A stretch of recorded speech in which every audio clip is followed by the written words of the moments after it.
This is CounselCast, part of the Legal Talk Network, and I'm your host, Karen Conroy. When you face a complex case outside your expertise, you bring in a co-counsel for next-level results. When you want to engage, expand, and elevate your firm, you bring in a marketing co-counsel. In this podcast, I bring in marketing experts who each answer one big question to help your firm achieve more. Here's today's guest.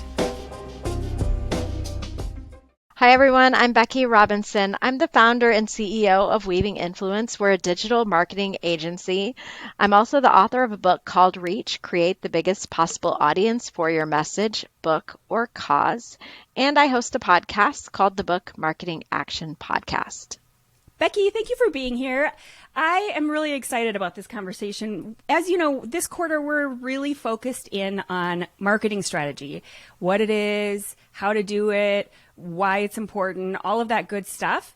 And I was really excited to come across your book, and it just ties in with filling in another piece of the puzzle when it comes to marketing and strategy and how to get it done. So the title for today's show is How Do You Reach an Expanded Audience? So I think this is kind of the question so many people ask. So to begin with, thank you for being here, and I'm excited to have our conversation today. I am excited to be here too. Thanks, Karen. You're welcome. Okay, so let's talk about that big mysterious question. How do you get started with, a lot of our potential clients come and say, I've got this great referral network, getting a lot of leads basically from past clients. And that just sort of is the little bucket I live in. And I need to get out and get more awareness and all of this stuff that is beyond just the people I've worked with and their friends. Sure. Well, I hear that a lot as well, Karen. So people will say to me, well, I've always gotten my business by word of mouth. And what I try to help people think about is the idea between who you are online and who you are offline. And quite often, the reason why people may be struggling to get beyond their own personal networks is because there's a gap between the way people know them, in their communities face to face and the way they show up online. Yeah. And so when you think about marketing strategy, one of the things you want to be able to think about is, am I showing up online in the same powerful ways that I'm showing up in real life? And so, quite often that starts with really looking at your website. Does your website accurately represent the value that you're bringing to your clients? Does your website help people get to know that you're the type of person that they'd want to work with? And are you providing enough value through your online presence that people may be drawn to you? The other part of that, really honestly, is being able to mobilize those people who know, like, and trust you already to be able to share your work with others. And I think a gap is if we're not investing in sharing valuable content, if we're not investing in sharing valuable content with online audiences, those people who might be ready to refer us to their friends may not even have the raw materials that they need.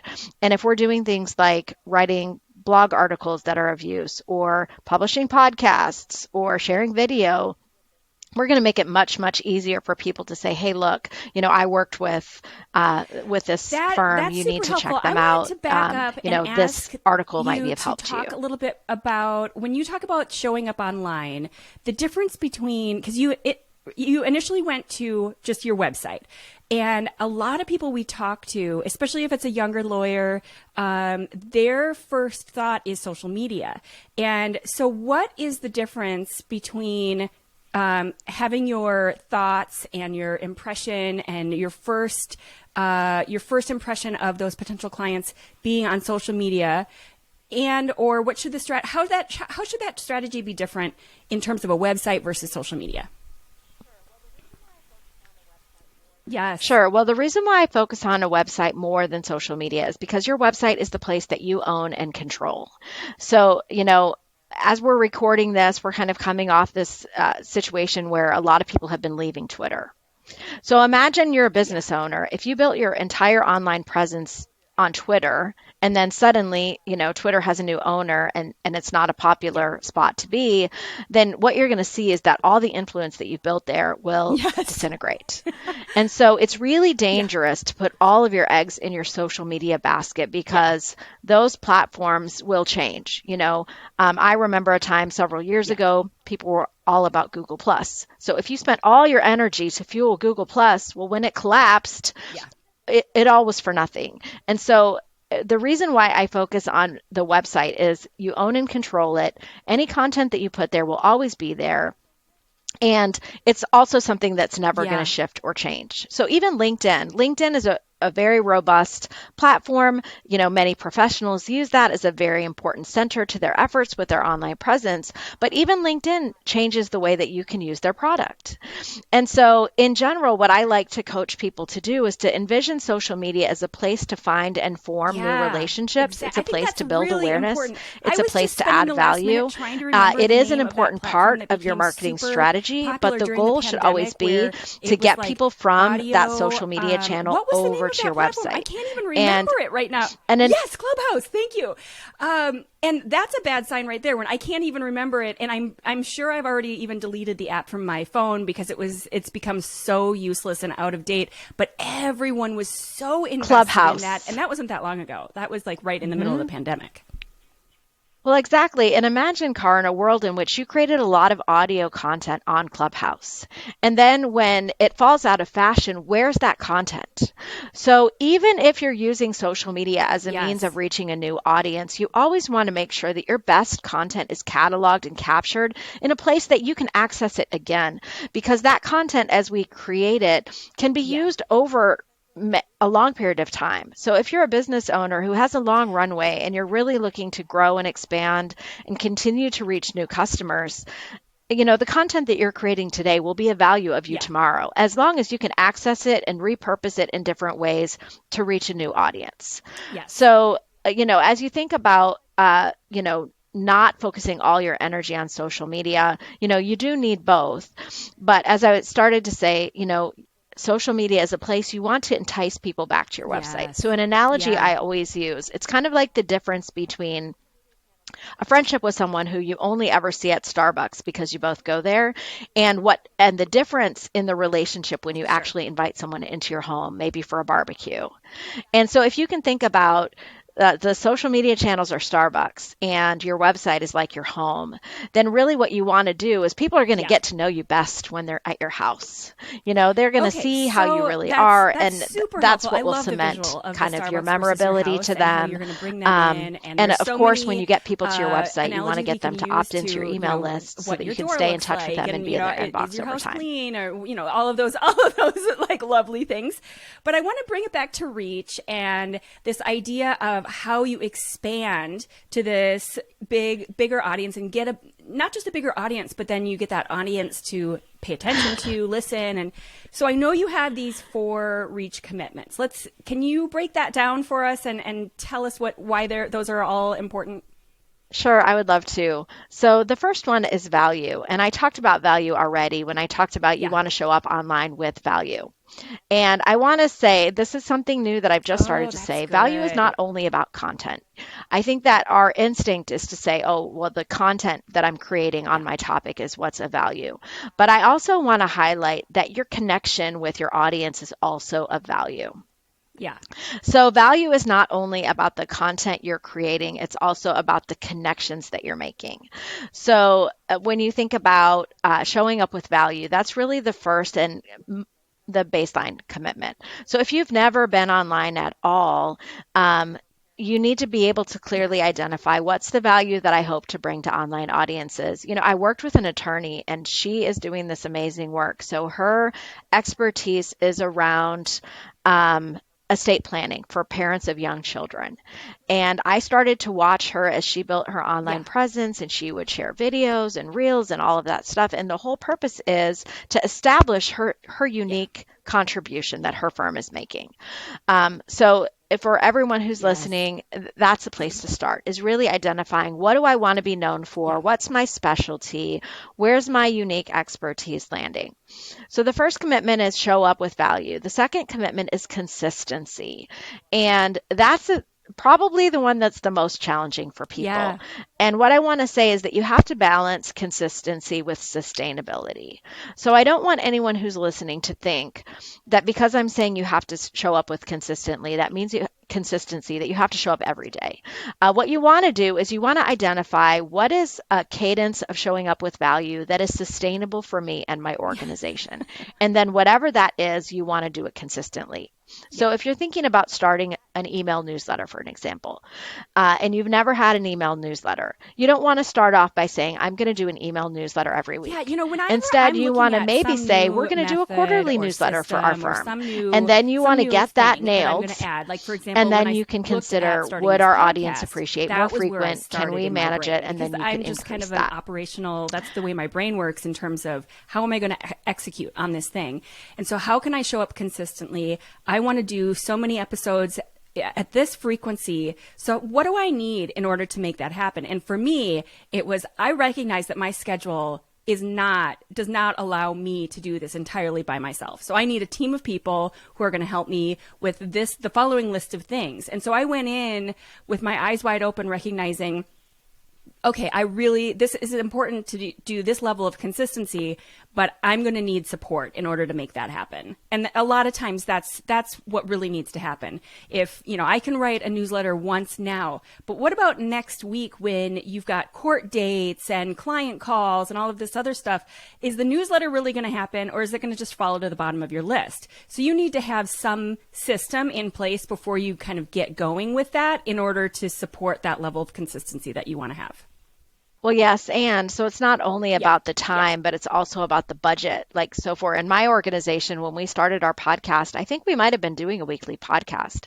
And then when I added up the team time and money that it was costing me to do a weekly podcast, we scaled back to bi-weekly. Yes. So consistency is critical. So the third commitment is longevity, and this is one that people don't often want to hear. I think quite often we that want to sounds think good. that our marketing activities will get us results immediately. And it's not the case. I don't know, Karin, if you're a fan like I am of Dory Clark, but Dory Clark wrote a book called The Long Game. And in it, one of the things, it is good. One of the things that she identified is that some people Yep. will invest in online Yeah, marketing and I for say an this entire especially. year before they see any Sorry to results. jump over you, but And if depending you want to on be able the to achieve an clients, how expert competitive their status market is. online, you might We have to work with some 5 clients in years before super you're viewed as an competitive practice expert. areas in the middle So of downtown this idea of Chicago. longevity is, And they're yeah, sorry. regularly asking how fast, how fast, how fast. And the realistic view of that whole market is you really if your competitors have been doing this for years and years and they've spent thousands of dollars on this certain type of marketing activity, you shouldn't be able to show up and by next Tuesday overtake them. So like the realistic expectation of whatever that marketing activity needs to take into account what's already happening and how much effort it's going to take to, swim with those fish. That's not really a very good analogy, but you know what I mean? Certainly so. Yeah, it's definitely a long-term investment that's required to get the outcomes that you're looking for. And the final one is one that is quite often unexpected. And the fourth commitment is a Yeah. commitment to generosity. What I have noticed along my journey is that the people Yeah. who are building thought leadership online, who Right. elevate others or amplify others, quite often they see their own influence grow. And so when I talk about generosity, it's not necessarily like you have to give a lot of free stuff away, because that's not really a very good business plan. But I do want to think about giving, like, what expertise can I Yeah. give away? What time can I give away? What experience can I share? What perspective can I share? And the more that I see people being generous with their time, energy, ideas, the better off we are. I always say that it's not really great to Yeah, look I at feel like that others in your scarcity space as mindset that you're kind of competitors. If you have an referencing abundance mentality, really is a quite often you can strategic realize that there's problem, more than because enough for that means that you everyone. haven't And defined so that your frees place in you the up market to well enough to support the know that efforts of you others in a much different are way. you have a powerful, unique proposition that is different from your competitors, because I've found that once we really nail that and we figure out, okay, this is how I'm completely different, this is what I'm offering, then it's not about price anymore, then it's not about the competition, and then you get on those calls and talk to people in a really different way too, because then it's not yeah, I can give you that answer, but my hourly rate is X, or I need to do this, and it's not just constantly trying to make a sale, and then you don't come across as super smarmy and salesy too. Yeah, absolutely. Sure. So one you of the also ways I talk like to about think how about it's not generosity always is really about the showing up numbers. to What make do you sure mean that by you're that? adding value in every single interaction. And I think that when we focus on that, the results will Yes. be there too. Well, so I think sometimes people get so Yes. focused on, can I create content that will go viral? And they don't really realize, what that means. So, Oh, that's you could important. have content that would go viral, but that doesn't mean that you're going to have lasting impact. So that kind of goes back to my definition of reach, which is not only about expanding Yeah. audience, but also about lasting impact. And so if you truly want to make a bigger difference or grow your business or expand the audience for the ideas that you have or the business that you have to have both. So So it's not enough to where just does have that? more So we talked numbers. It's not about enough to have more longevity eyeballs. What you briefly also as you're need going through is that lasting the four impact. So commitments. But finding a way that how as let's you're dig into that a exposed little to a bit more growing so that people audience, can you're get building some like an solid ongoing examples of connection. how do they combine that idea of, I'm assuming generosity comes into play, where you're really providing value and expertise and being generous, but that slides right into longevity. What other things should people be doing in terms of longevity? Huh, that's a great question. I think that where longevity really comes into play is with taking a long-term view of creating the results that you want. So just like you were saying, your clients might say, like, how fast are we going to get the results? Yeah. I don't know that there's any kind of express train that you can get in terms of that impact and reach that you want to create. So one of the things to keep in mind is everybody starts somewhere. So when you first get online, and you build a website, you're not going to have traffic immediately. And so you might watch the metrics and maybe at first you have 10 visits or 50 Yeah. visits or 100 visits or 1,000 visits. Apart from, either pouring a lot of money on in advertising or some kind of viral content that you create, it is more of a slow and steady build typically.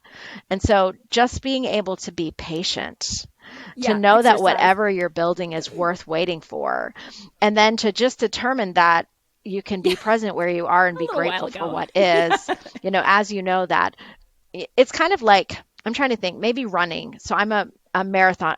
Yeah, I'm a marathon Nice. runner. And I remember, and I'm not going to say how many years ago it was, but when I first started learning how to run, I was 22 years old, Yeah. and I can still remember the day that I first ran 2 miles without stopping. And Yeah. it felt like a major accomplishment. But it took me a long time of like starting and stopping and walking and crying before I could run 2 miles without Yeah. stopping. And so just realize that anything worth doing is going to take a while. So Yeah. as it relates to marketing a Sh- book, which I think you could also apply to marketing a business, I used to say it's a marathon, not a sprint.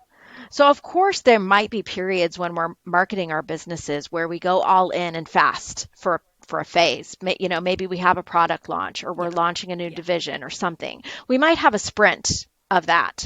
But more often what we need to do is have like the long-term view that a marathon runner has. And, for those Yeah. of us who are Yeah. not elite athletes, quite often that means slowing down.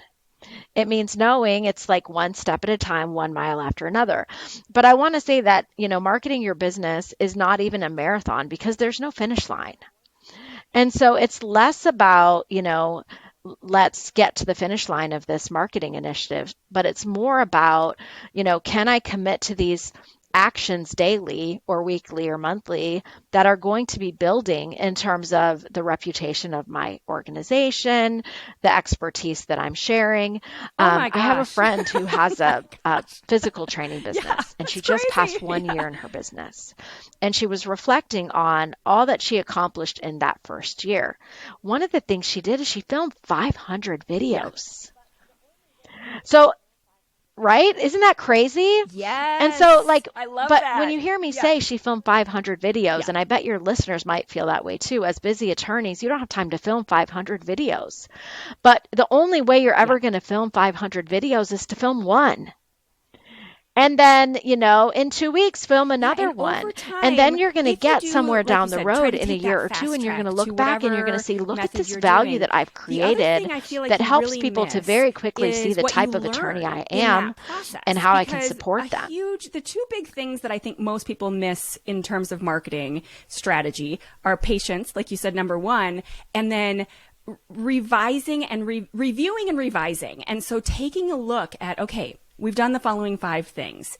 2 of them were great. And these 3, this one was just okay. And then these 2 we have to get rid of. And if you don't look at that and get rid of those 2 and then continue to focus on the top 2 and then maybe that third one, you're missing the whole point of how you learn and improve over time. So by trying to do that fast track, how can you jump to that final answer if you haven't, gone through the process? I definitely think you discover along the way what's going to work for your unique situation. The other thing I would say, Karin, is like, don't forget Yeah, to and like it's going to chase the it joy. comes across So too. I People think pick up that in on it terms too, of where you're creating just like kind a of a miserable consistent person or presence or unhappy in general. being sure that our efforts are sustainable, if you're doing something you hate, there's not a chance you're going to keep doing it. Yeah. So that Yeah. Yeah. Oh, that's great. Okay, so it is mhm. time for the book review. So I know you've got a great book So to. figure I'm out what excited it about is this that one to will recommend to our fuel your audience today. success that you What's the also book love recommendation doing, you have? and then do more of that. Well, it's so funny because you just featured Alan Dibb last week on your show, Karin, and I am so thrilled to recommend Alan's book, The One Page Marketing Plan. Yes. Get new customers, make more money, and stand out from the crowd because Alan is amazing. And what I think is amazing is that, for busy Yes. professionals who are trying to build a firm, And marketing can feel overwhelming. And Alan has yes, and I was distilled going it to say, down and he's to got this one awesome page and the Australian most accent, so important it's things to fun pay to listen attention to to. because He it's is always just an fun to all hear around, like those different smart as heck accents and guy. everything. And So aside from all I'm the thrilled value to and great recommend stuff his he has to book. And say, if you it's missed the such a great episode with Alan, be episode sure to go and a back and great listen book. to We it. will link to that on the show page. So also, so Becky, what is one thing that you know that works? No, it's definitely not. Usually the simple things are the best. But what do you mean by showing up? Showing up works. And maybe that's too simple. Yeah. Yes. Well, I think it's the conscious choice to enter into a space with value.